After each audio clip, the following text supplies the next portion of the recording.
Brasil, com mais de 8 milhões de hectares de área irrigada, ocupa a sexta posição entre os países com a maior área equipada para irrigação do mundo, após China, Índia, Estados Unidos, Paquistão e Irã. A irrigação representa um salto qualitativo enorme nos sistemas de produção agropecuária. A irrigação leva ao aumento da produtividade da terra, do capital e da produção, amplia a qualidade dos produtos, permite redução dos custos unitários, atenua os impactos das variações climáticas e otimiza o uso da terra, dos insumos e equipamentos. Os sistemas e métodos de irrigação variam no Brasil em função do clima, das produções e dos investimentos. Entre as regiões com sistemas consolidados de irrigação, encontra-se o noroeste de Minas Gerais. São cerca de 150 mil hectares irrigados e mais de 500 associados à Associação dos Produtores Rurais e Irrigantes do Noroeste de Minas Gerais, Irriganor. A Irriganor conta com associados em 17 municípios, entre eles Paracatu, João Pinheiro e Unaí.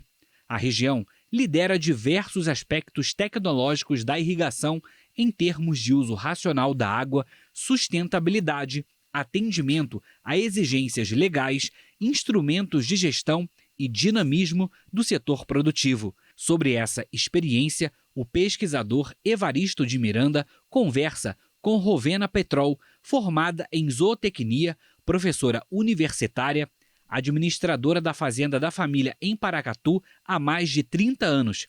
Ela é presidente da Irriganor e conselheira da Rede Nacional da Agricultura Irrigada, RENAI. Bem-vindos ao Brasil Verde, um programa dedicado à sustentabilidade da agropecuária brasileira. E a sustentabilidade tem um eixo importantíssimo ligado à gestão da água, em particular a irrigação. Com a irrigação, a agricultura se torna muito mais sustentável, porque mais rentável, mais competitiva, usa melhor o solo, os insumos, resiste melhor às flutuações climáticas e por aí vai.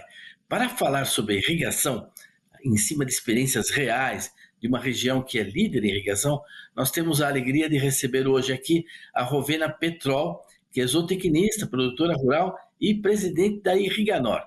Bem-vinda ao Brasil Verde, Rovena. Olá, eu sou Rovena Bettina Petrol. Eu nasci no Rio Grande do Sul, numa cidade de origem alemã.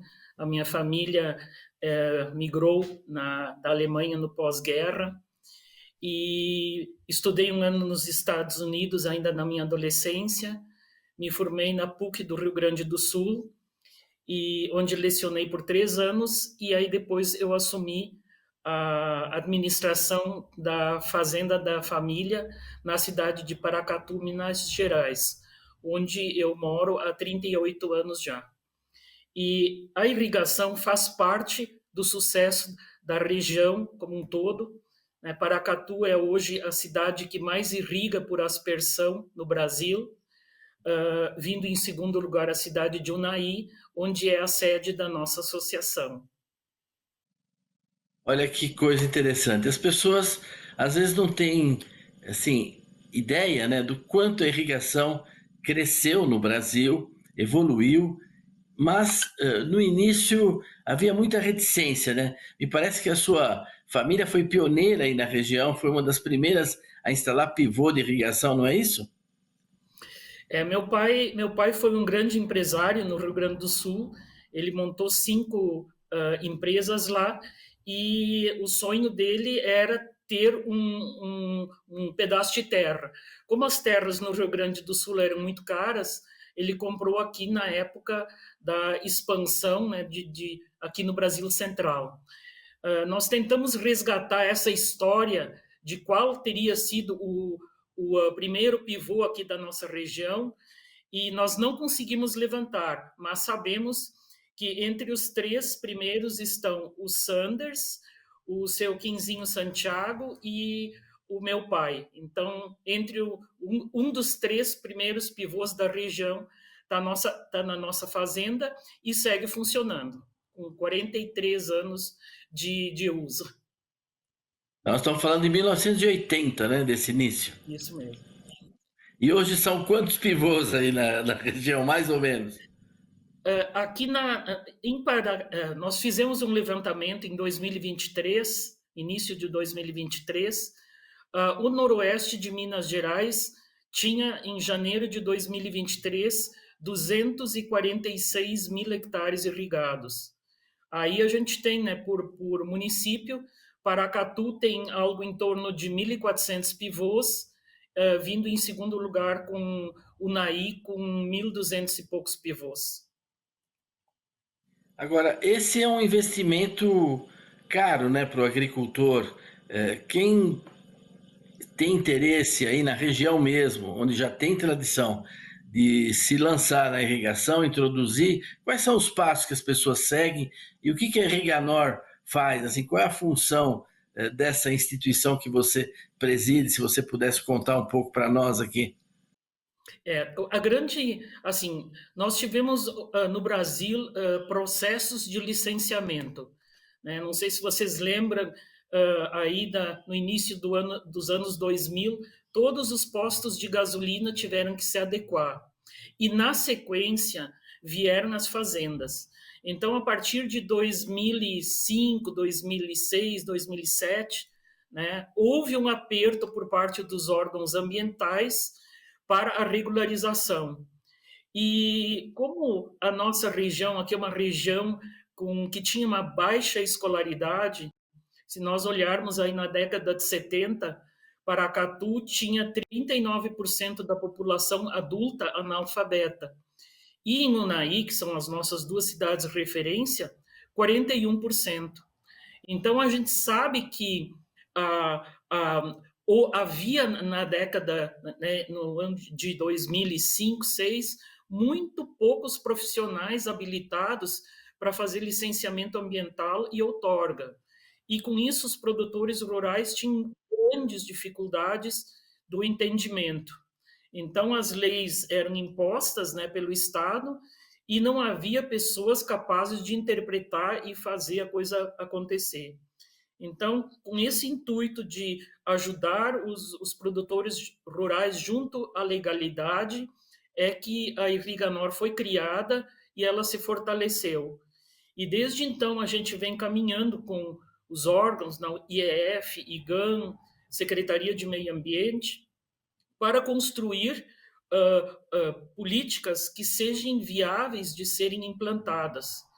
Porque houve situações em que o Estado impôs algumas medidas, né, para serem cumpridas pelos produtores rurais, e elas simplesmente não tinham condições de serem viabilizadas. Então, este é o papel institucional que a nossa associação tem: representar uma classe, né, que tem uma demanda bem grande, que é a questão da irrigação e regulamentação ambiental, e também você ter voz, porque o maior produtor rural do Brasil, ele normalmente não é recebido por um chefe de Estado ou governador, porque o governador e os chefes de Estado, eles precisam trabalhar com pautas que sejam importantes, não para uma pessoa só, mas para um grupo da sociedade civil.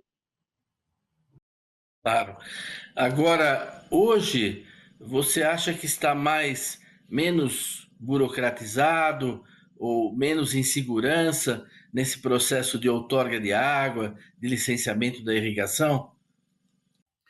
Eu acredito que a Irriganor teve um papel fundamental, pelo menos aqui em Minas Gerais, né? Porque as principais áreas de conflito estão aqui. Então, nós fomos aqui em Paracatu a segunda área decretada de conflito no Brasil. A primeira foi São Gotardo e a segunda aqui no Entre Ribeiro. Então, desde há 22 anos, nós já fazemos gestão compartilhada de água em bacias hidrográficas. Então, a gente teve que praticamente construir, junto com o órgão, uma legalidade. Para o senhor ter uma ideia, no ano de 2002, o Entre Ribeiro, que tem a maior concentração de pivôs aqui do Noroeste, o rio secou e o Ministério Público imputou multas a todos os produtores irrigantes e, a partir dali, a gente teve que construir uma governança junto. Porque se nós não cumprimos a lei da Q 710, é lógico que o poder público vai ter que interferir. E desde então a gente vem trabalhando com associações, né, de bacias, fazendo os estudos dessas bacias para, inclusive, viabilizar o aumento da produção, a reservação de água, e esse é o papel que a gente tem desempenhado na associação e também junto ao Estado. E eu imagino, claro, existem escalas diferentes, não é, na irrigação. Hoje, se a gente pegar, sei lá, em Minas Gerais, a região de Araguari, que irriga café, usa muito pouca água, né? A demanda não é tão grande no caso do café. Pequenos reservatórios dão conta, porque você faz quase que só uma suplementação, né? Etc. Hoje aí, toda a água assim, de irrigação é água de superfície ou existe também água subterrânea, esse conjunto de fontes que vocês utilizam? Basicamente, até 2015, praticamente toda a água que se usava aqui na região era para irrigação era superficial. Como várias bacias entraram em áreas de conflito, e aí a gente tem problema porque existe mais demanda do que água, a não ser que a gente construa reservatórios que possam encher na época da chuva, a gente não tem como avançar com o aumento da irrigação. Então, de 2015 para cá, houve assim, uma proliferação de furação de poços artesianos e utilização de água subterrânea. Só que ela está tão intensa na nossa região que nós já estamos tendo áreas de conflito de água subterrânea. Então, assim, o que a Irriganor hoje está trabalhando? Trabalhando para que a gente possa ter uma política de reservação de água, que nada justifica a gente irrigar o mar, né? Nós sempre falamos que o Brasil é o país que é muito eficiente em irrigar o mar, porque entrega muita água doce para o mar. É verdade. Rovena, nós vamos fazer um pequeno intervalo, estamos na metade do programa e já já a gente volta para continuar essa conversa com você sobre Riganor, sobre essa região tão dinâmica que é a região de Unai, de Paracatu, no tema da irrigação. É um minutinho e a gente volta já.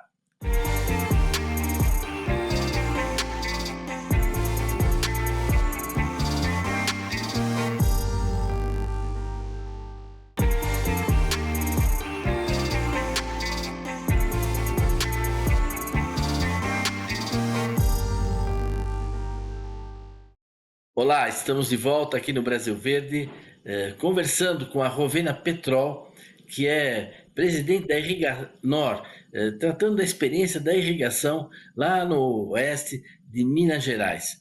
Rovena, você estava nos comentando, né, sobre toda essa evolução que houve e o desafio grande que é hoje, não tanto, às vezes, o próprio sistema tecnológico, mas a gestão da água, quer dizer, que a água ela tem múltiplas funções, não é? A irrigação é uma delas, mas ela tem o rio também, você precisa ter a vazão ecológica do rio para manter o ecossistema funcionando do rio, a água também serve para dessedentação de animais, de pessoas, enfim, existe às vezes até transporte pela água, existe, enfim, geração de energia, muita coisa ligada à água.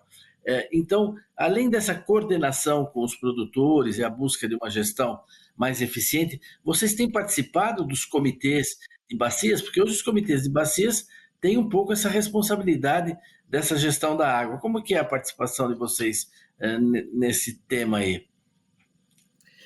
Atualmente, a Irriganor possui cadeira em todos os comitês do território onde ela atua. Essa foi uma estratégia que a gente decidiu pela diretoria, porque sabe-se os comitês hoje são soberanos na tomada de decisão de quem usa a água.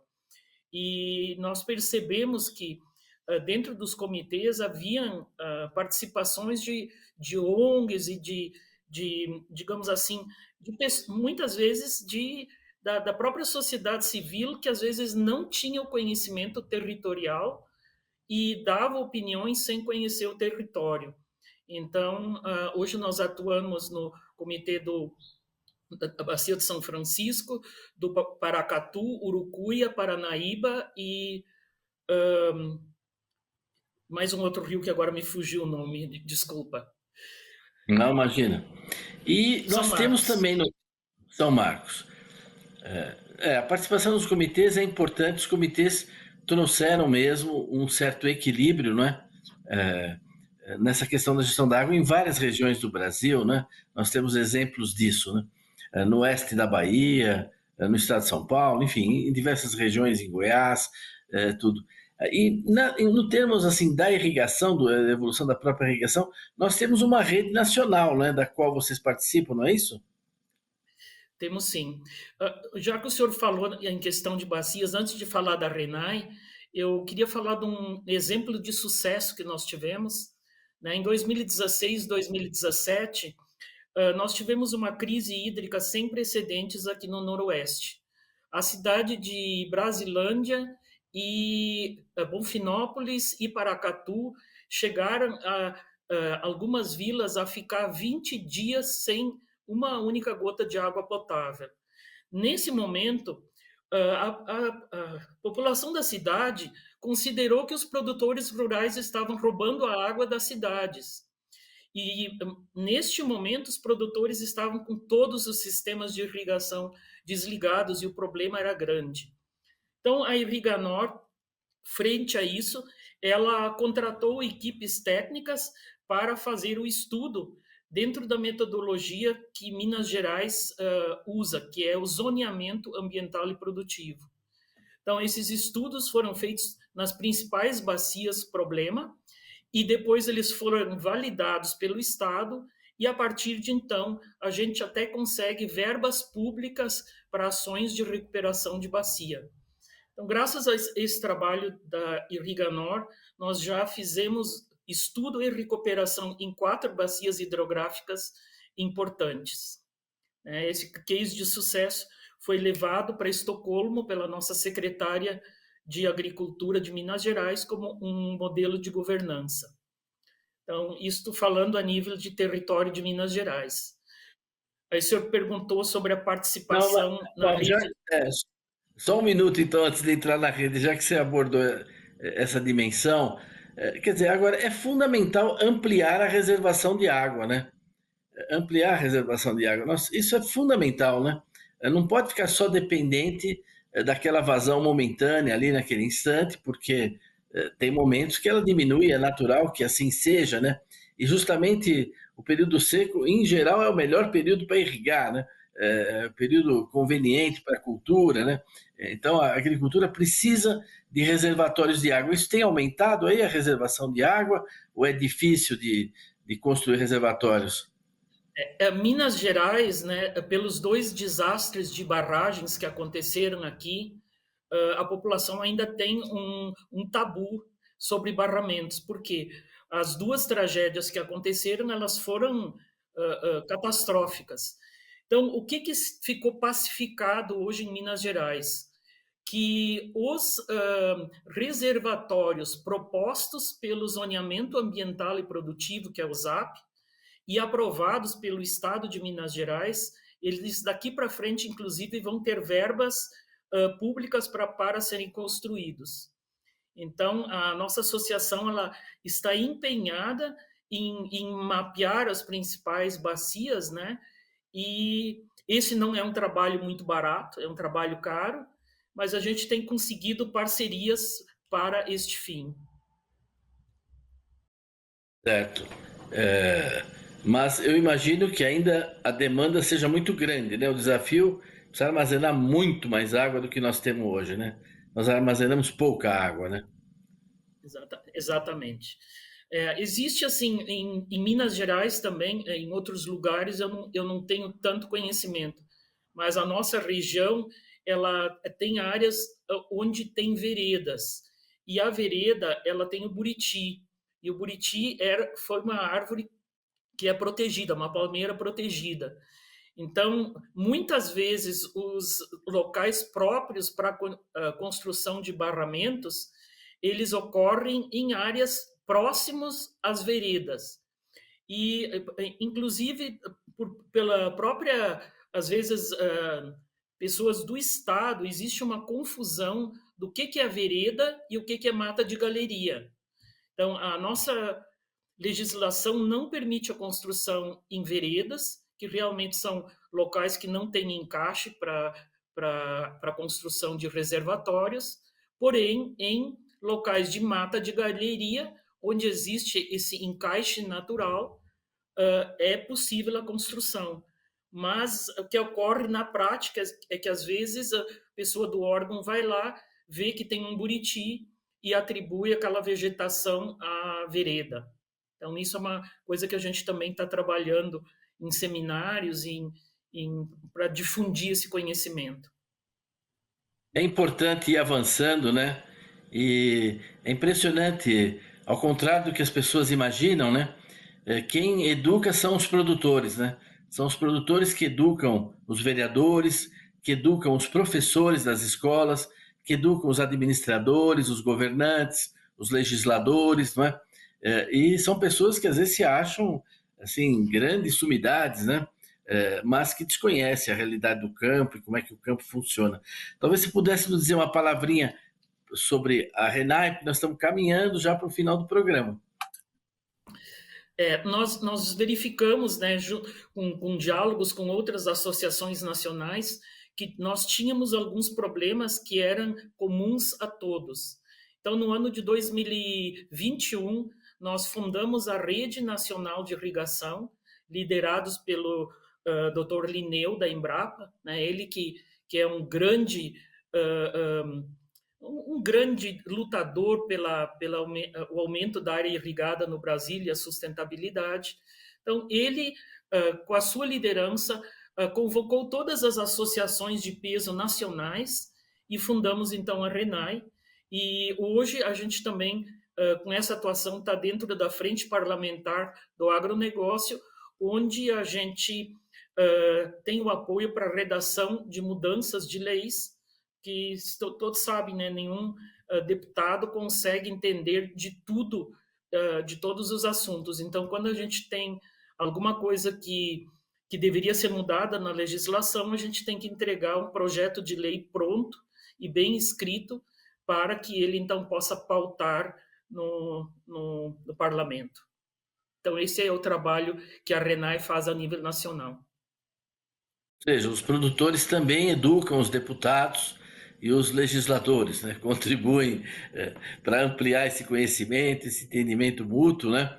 Mas tem que ser mesmo uma construção coletiva. Nós estamos chegando ao final do programa. Eu queria passar a palavra para você, para alguma mensagem que você queira dizer para quem está nos assistindo, ou aos irrigantes, enfim, ao pessoal que luta nesse campo aí da irrigação e dos benefícios que tudo isso representa para nós consumidores, não é?